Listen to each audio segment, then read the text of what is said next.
10 जून 1972 तमिलनाडु के मादुरै शहर में एक साधारण से तमिल परिवार में एक बच्चे का जन्म हुआ। कुछ ही समय बाद यह परिवार चेन्नई के अशोक नगर इलाके में आकर बस गया। एक आम सा इलाका, एक छोटा सा घर और सीमित सुविधाएं वाली जिंदगी। इसी माहौल में पला बढ़ा यह बच्चा, जिसका नाम रखा गया पिचाई सुंदर राजन। उस वक्त कोई नहीं जानता था कि चेन्नई के इसी साधारण से घर में पला यह लड़का आगे चलकर दुनिया सुंदर पिचाई के नाम से जानेगी। उस दिन किसी ने नहीं सोचा था कि यही बच्चा एक दिन दुनिया की सबसे बड़ी टेक कंपनी की कमान संभालेगा। उस वक्त वह सिर्फ एक मिडिल क्लास का बेटा था, जिसकी जिंदगी सुविधाओं से नहीं बल्कि संघर्षों से भरी थी। वीडियो शुरू करने से पहले मेरी आपसे एक रिक्वेस्ट है, चैनल को सब्सक्राइब जरूर कर दें। सुंदर का घर सिर्फ 2 कमरों का था, ना टीवी, ना फोन, ना कोई लग्जरी लाइफ। सुंदर और उनके भाई अक्सर फर्श पर सोते थे, लेकिन उस छोटे से घर में एक चीज बहुत बड़ी थी, वो थी सपने। उनके पिता रघुनाथ पिचाई एक ब्रिटिश कंपनी में इलेक्ट्रिकल इंजीनियर थे और उनकी माँ लक्ष्मी एक स्टेनोग्राफर थी। आमदनी बहुत कम थी, लेकिन सोच हमेशा आगे की थी। माता पिता ने बच्चों को सिखाया कि हालात कैसे भी हो, पढ़ाई और मेहनत कभी नहीं रुकनी चाहिए। बचपन से ही सुंदर पढ़ाई में तेज थे। वो दिखावे में नहीं, समझ में आगे रहते थे। उन्हें किताबें पसंद थी, लेकिन खेल से भी उतना ही प्यार था। क्रिकेट उनके लिए सिर्फ खेल नहीं था, बल्कि अनुशासन सीखने का तरीका था। स्कूल की क्रिकेट टीम के कप्तान रहते हुए उन्होंने सीखा कि टीम को कैसे साथ लेकर चला जाता है। एक और बात जो सुंदर को अलग बनाती थी, वो थी उनकी मेमोरी। किसी भी नंबर को एक बार देख लेते तो सालों साल तक नहीं भूलते। उस समय किसी ने इसे सिर्फ एक टैलेंट समझा था, लेकिन यही दिमाग आगे चलकर टेक्नोलॉजी की दुनिया में कमाल करने वाला था। जब सुंदर 12 साल के थे, तब उनके घर में पहली बार एक रोटरी टेलीफोन आया। आज यह बात छोटी लगती है, लेकिन उस समय ये किसी जादू से कम नहीं था। सुंदर उस फोन को घंटों देखते रहते थे।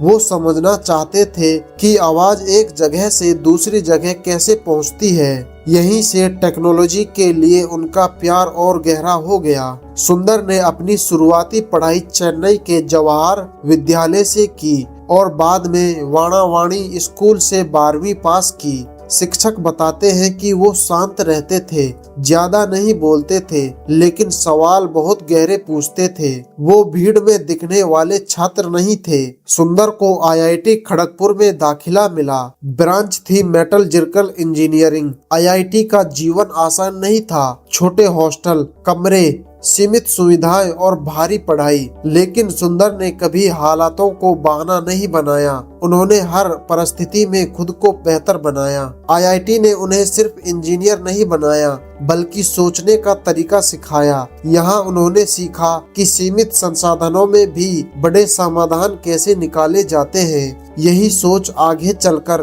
गूगल जैसे प्लेटफॉर्म पर उनके फैसलों की नींव बनी। 1993 में आईआईटी से ग्रेजुएशन के बाद सुंदर के सामने एक बड़ा मौका आया, स्टैनफोर्ड यूनिवर्सिटी से एमएस करने का। लेकिन इस सपने के सामने एक कड़वी सच्चाई खड़ी थी। उनके पिता की साल भर की पूरी कमाई भी अमेरिका जाने के हवाई टिकट के लिए काफी नहीं थी। उस वक्त उनके पिता ने अपनी पूरी जमा पूंजी बेटे के सपने पर लगा दी, वो पैसा जो उन्होंने सालों से बचाया था। सुंदर आज भी कहते हैं कि उनके जीवन में इससे बड़ा त्याग किसी ने नहीं किया। स्टैनफोर्ड में पढ़ाई के दौरान ही सुंदर ने अपनी आईआईटी की क्लासमेट अंजलि से शादी की। यह रिश्ता सिर्फ शादी नहीं था, बल्कि 2 संघर्षों और 2 सपनों का साथ था। अंजलि हर मुश्किल में उनके साथ खड़ी रही, बिना शोर, बिना दिखावे के। पेंसिल्वेनिया यूनिवर्सिटी से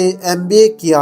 अब उनके पास टेक्निकल नॉलेज भी था और बिजनेस की समझ भी। वो पूरी तरह तैयार थे किसी बड़ी जिम्मेदारी के लिए। गूगल से पहले सुंदर ने एमसी किन्से एंड कंपनी में काम किया और फिर अप्लाइड मटेरियल्स में इंजीनियरिंग और प्रोडक्ट संभाला। लेकिन उनकी असली कहानी शुरू हुई 1 अप्रैल 2004 को, जब उन्होंने गूगल ज्वाइन किया। उस समय गूगल सिर्फ एक सर्च इंजन था। किसी को अंदाजा नहीं था कि ये कंपनी दुनिया की आदतें बदल देगी। सुंदर को शुरुआत में गूगल टूलबार पर काम करने की जिम्मेदारी मिली। काम छोटा था लेकिन सोच बड़ी। सुंदर ने जल्द ही एक बात समझ ली, इंटरनेट की दुनिया पर उस समय माइक्रोसॉफ्ट का इंटरनल एक्सप्लोरर राज कर रहा था। अगर गूगल को आगे बढ़ना है तो उसे खुद का ब्राउजर बनाना होगा। यह आइडिया आसान नहीं था। गूगल के फाउंडर्स को भी शुरुआत में ये रिस्की लगा, लेकिन सुंदर ने हार नहीं मानी।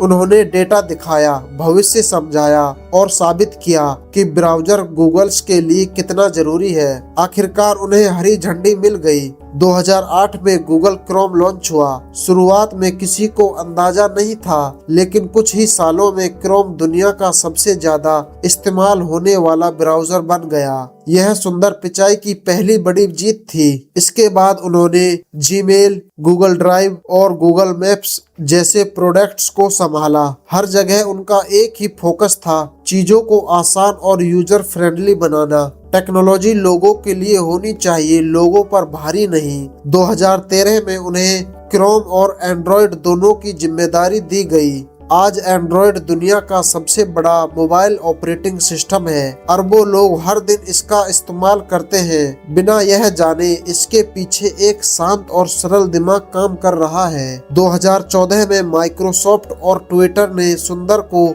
सीईओ बनाने का ऑफर दिया। ऑफर बहुत बड़े थे, लेकिन गूगल ने उन्हें जाने नहीं दिया। कंपनी जानती थी कि यही इंसान भविष्य है। 10 अगस्त 2015 को अल्फाबेट बना और सुंदर पिचाई गूगल के सीईओ बने।